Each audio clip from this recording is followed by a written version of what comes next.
Sandman. "This is the stupidest thing we've ever done," Maya said, her flashlight beam cutting through the darkness as they approached the ruins of Danvers State Hospital. The massive Gothic structure loomed against the October sky like a broken tooth, its shattered windows staring down at them like empty eye sockets. "That's exactly why we're doing it," replied Jake, grinning as he pulled bolt cutters from his backpack. At 17, Jake lived for moments like this, the rush of trespassing, the thrill of exploring places that society had abandoned and forgotten. Beside him, his girlfriend Chloe bounced on her toes, her camera already recording. "This is going to get so many views." Abandoned asylum exploration? People eat this stuff up. The fourth member of their group, Marcus, hung back near the rusted fence. "Guys, I'm serious. This place has a reputation. People have gone in and what? Disappeared?" Jake laughed, snapping the chain with his cutters. "That's urban legend garbage, man. The place has been closed since 1992. It's just an empty building." Maya exchanged a glance with Marcus. They were the cautious ones, the voices of reason that their more adventurous friends usually ignored. But they'd been best friends since middle school, the four of them against the world, and neither was willing to break the pact now. "Fine," Maya said, adjusting her backpack. "But we stay together. No splitting up, no matter what." "Deal," Chloe agreed, already slipping through the gap in the fence. The date was October 31st, 2025. It was 11:47 p.m. Within the hour, 3 of them would wish they'd never heard of Danvers State Hospital. The interior of Danvers was a maze of decay. Peeling paint hung from walls like dead skin.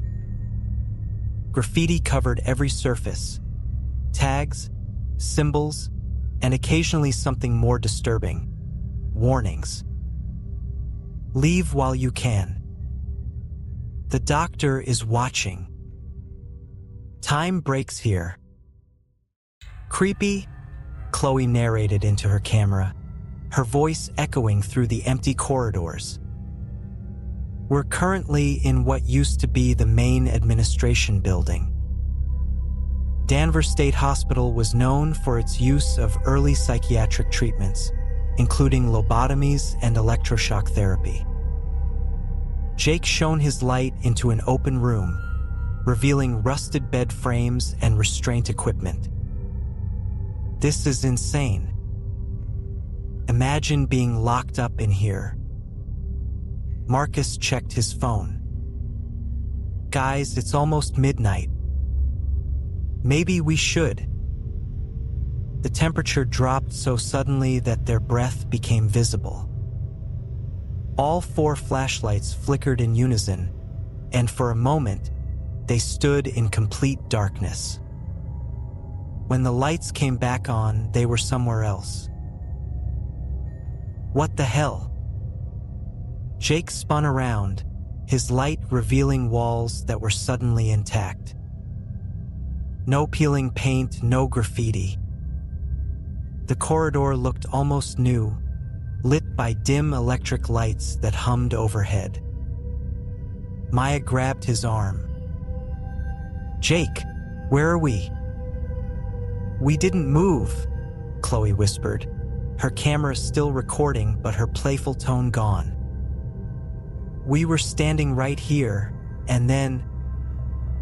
A scream echoed from somewhere deep within the building. Not a playful scream or the wind, a genuine, terror-filled shriek that ended abruptly. Marcus pulled out his phone to call for help, but the screen showed only static. The time read 12 a.m., but the seconds weren't advancing.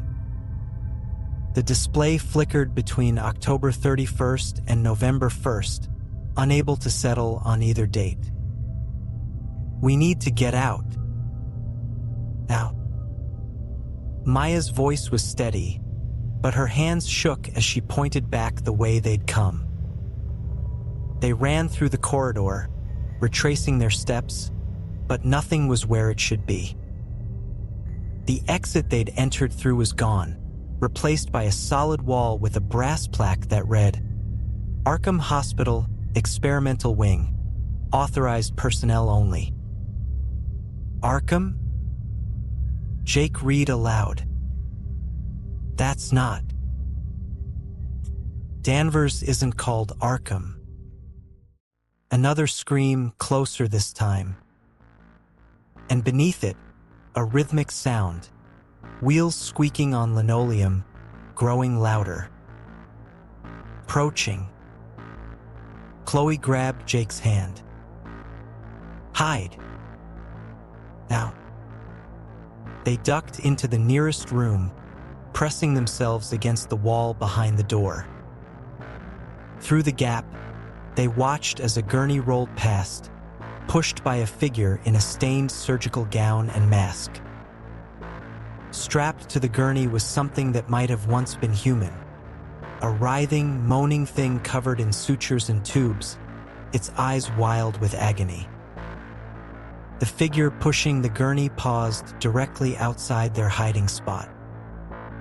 Slowly, impossibly slowly, its head turned toward the door.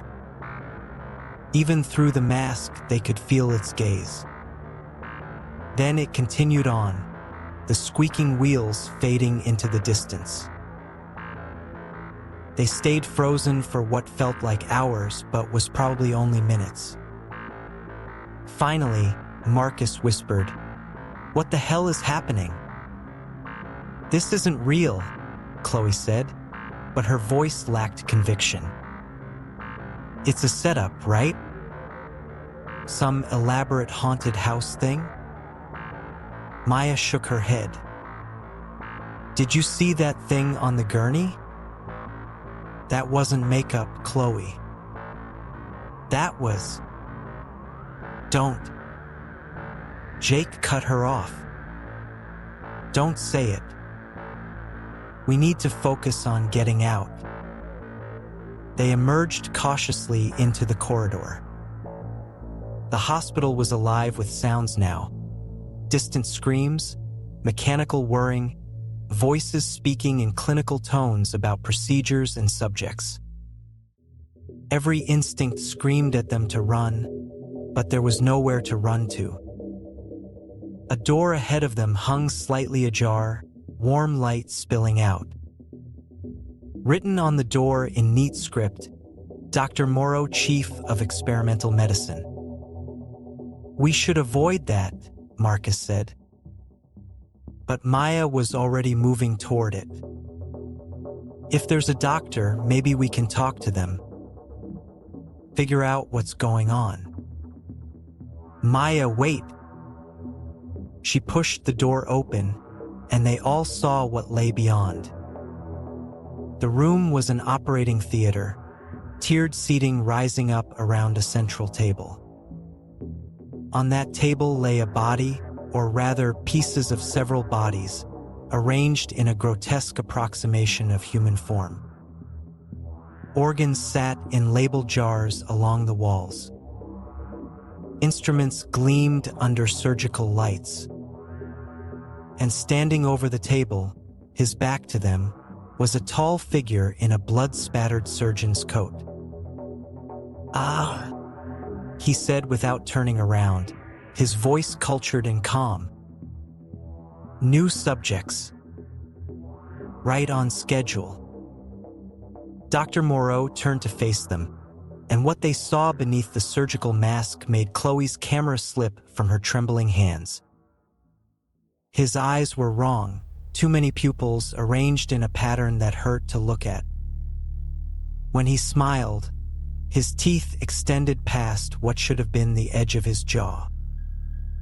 "The loop brings me such wonderful specimens," he continued, stepping toward them. "You're young, healthy. Your organs will transplant beautifully. And your consciousness? Oh, I have such plans for your consciousness." They ran. The hospital was endless. Corridors branched and twisted, stairs led to impossible places. Up 3 flights only to end back where they started, down 2 floors to find themselves on the roof. Time itself seemed broken, clocks on the walls spinning backward and forward at random. Behind them, always behind them, they heard Dr. Moreau. Not running, just walking with measured steps, his voice drifting through the halls. "There's no escape, my subjects. The loop always closes. You'll tire eventually, and then we'll begin the great work." They burst through a door into what looked like a patient ward. Beds lined both walls, and in those beds were things that might have been human once. Chimeras of flesh and metal, test subjects kept alive through means that defied nature. Some reached out as they passed, moaning in voices that held remnants of humanity. "Please," one whispered, its face a patchwork of different skin tones. "End it. Make it stop." Chloe stopped running, her face pale. "We can't just leave them like this. We don't have a choice." Jake grabbed her arm, pulling her forward. But the moment's hesitation cost them. Dr. Moreau appeared at the end of the ward, flanked by 2 orderlies. Massive things that looked like they'd been assembled from multiple bodies, their movements jerky and unnatural. "Marcus, the other door." Maya screamed. They split up without meaning to. Marcus and Chloe went left, Maya and Jake went right, both pairs crashing through doors that slammed shut behind them with a finality that felt like a coffin closing. Marcus and Chloe found themselves in what looked like a records room. File cabinets stretched to the ceiling, each drawer labeled with dates that didn't make sense. October 31st, 2025. October 31st, 2024. October 31st, 2023. Going back decades, all the same date. What is this? Chloe pulled open a drawer at random. Inside were photographs and case files. She recognized faces, teenagers all around their age in groups of 3 or 4. Different years, different clothes, but always the same terrified expressions. At the bottom of each file was a stamp, "Loop subjects, harvested." "Oh God," Marcus breathed, looking over her shoulder. "This has happened before. Over and over. We're not the first." Chloe kept flipping through files until she stopped on one that made her blood freeze. For teenagers, 2 girls, 2 boys. The photo was dated October 31st, 2025, but it couldn't be. It showed them, the 4 of them, standing in this very room, looking at these very files. How is that possible? We just got here. When was this taken? The door at the far end of the records room creaked open. Dr. Moreau's voice drifted in. "Time is a flat circle in this place, my dear. What has happened is always happening. What will happen has already occurred. You're not viewing the past, you're viewing documentation of what already is. Marcus grabbed Chloe's hand. There has to be another way out. They ran deeper into the records room, weaving between towering cabinets.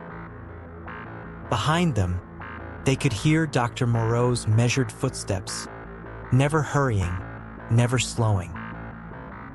Dead end, Chloe gasped as they reached a solid wall. Marcus frantically searched for a door, a window, anything. His hands found a small grate near the floor, an air vent just barely large enough to squeeze through. "You first," he said, prying it open. "Marcus, we go together. There's no time. Go. Find Maya and Jake. I'll distract him." "No, I won't leave you. Chloe." Marcus looked at her, really looked at her, and she saw in his eyes that he already knew how this would end. "Someone has to buy time. Go. Please." Tears streaming down her face, Chloe crawled into the vent. The last thing she saw before the darkness of the duct swallowed her was Marcus turning to face Dr. Moreau, hands raised in futile defense. The last thing she heard was Marcus screaming. Maya and Jake found themselves in what could only be described as Dr. Moreau's main laboratory.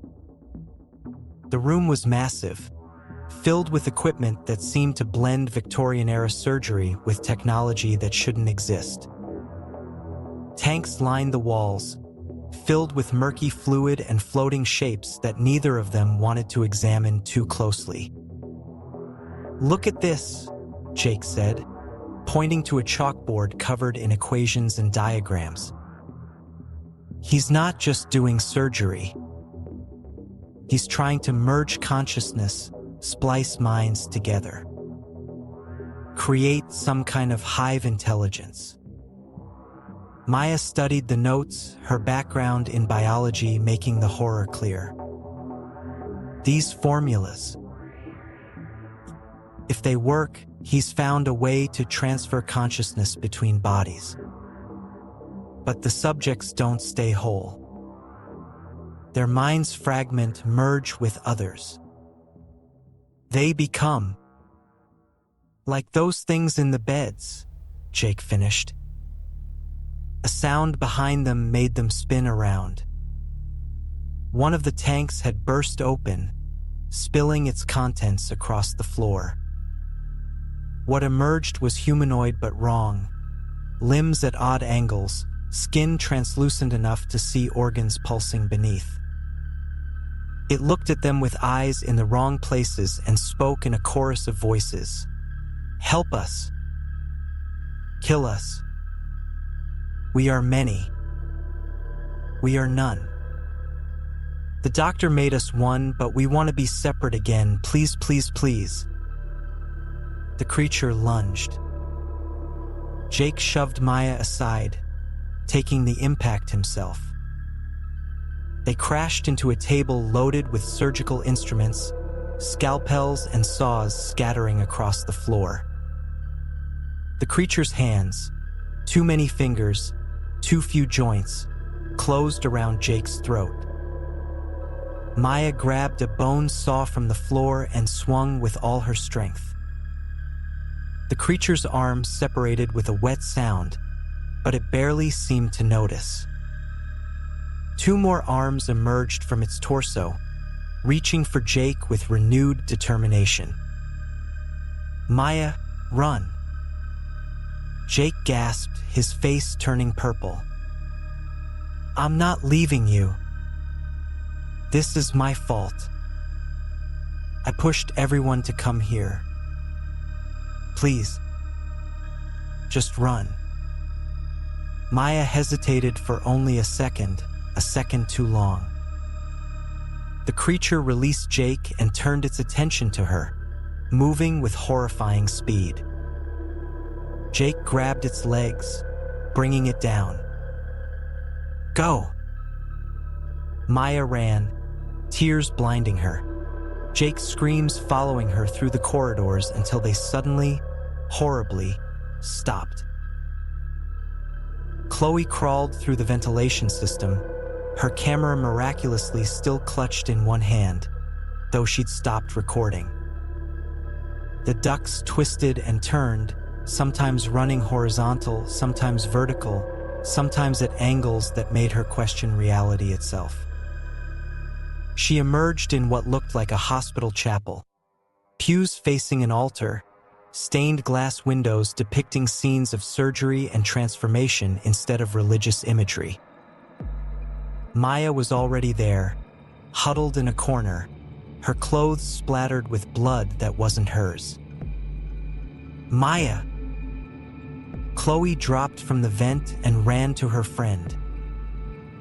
They held each other, both crying, both knowing without asking that the boys were gone.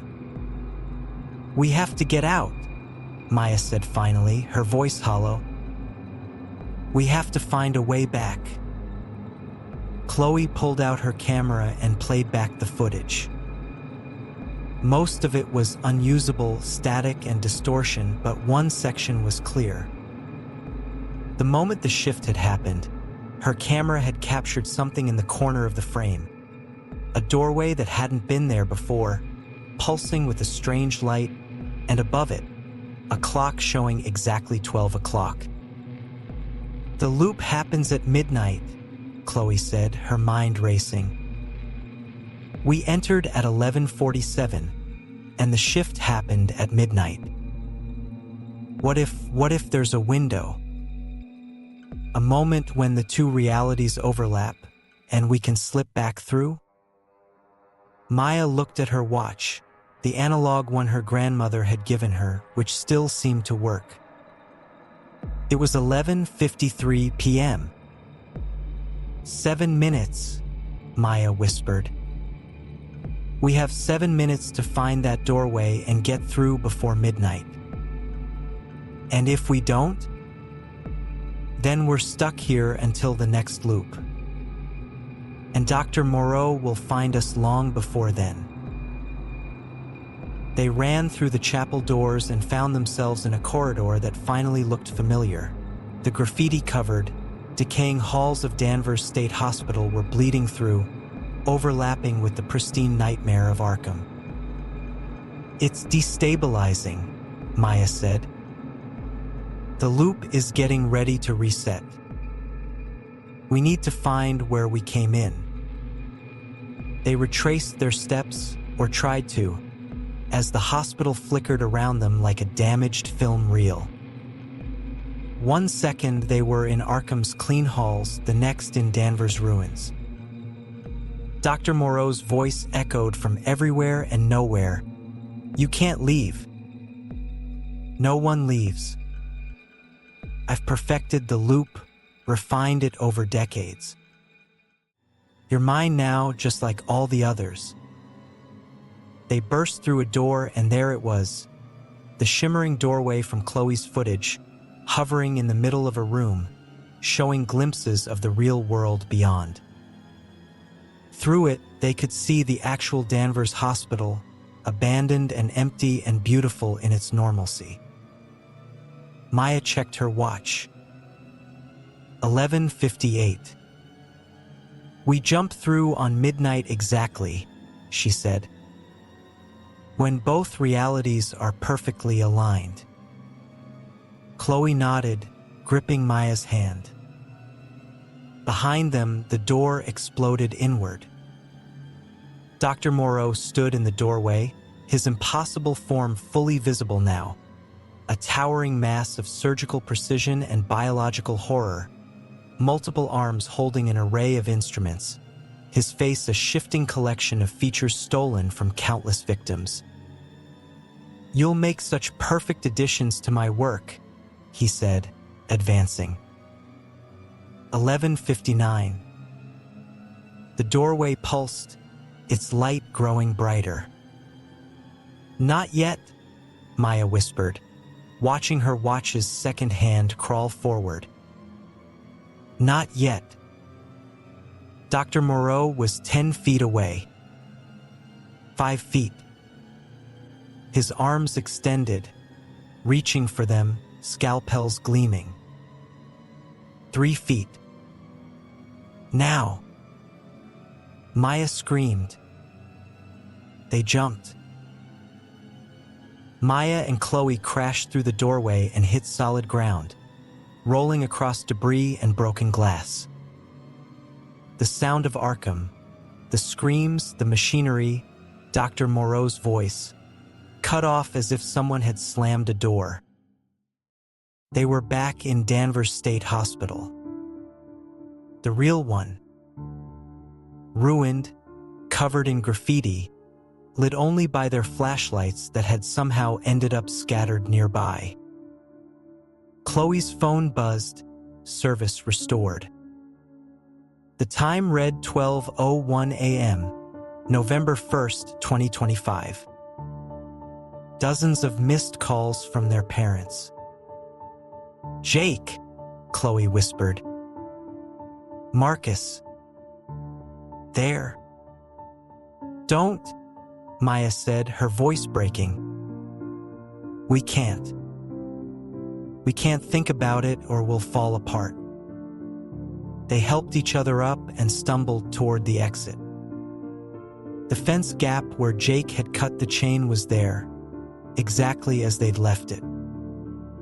Beyond it, the real world waited, cars on distant roads, streetlights, the normal sounds of a normal night.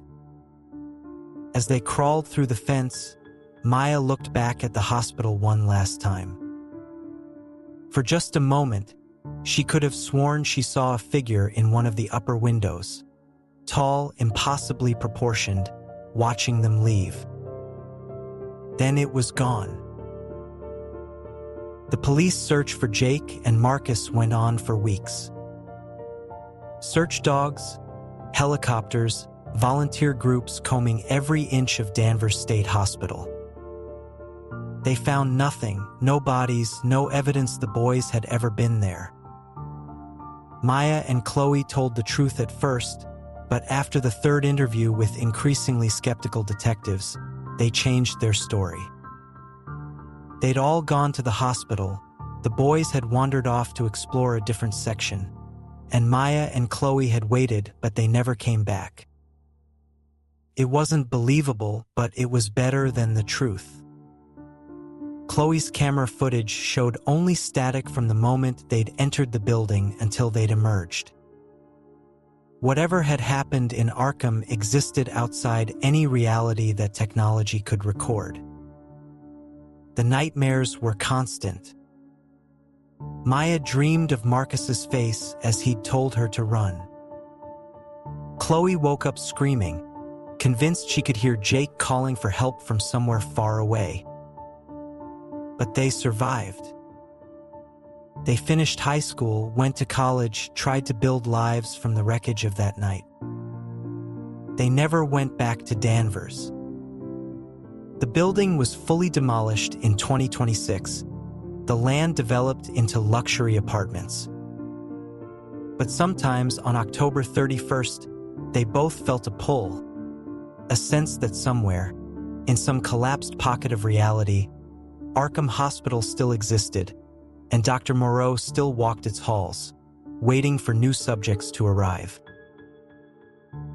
5 years later, Maya received a package with no return address.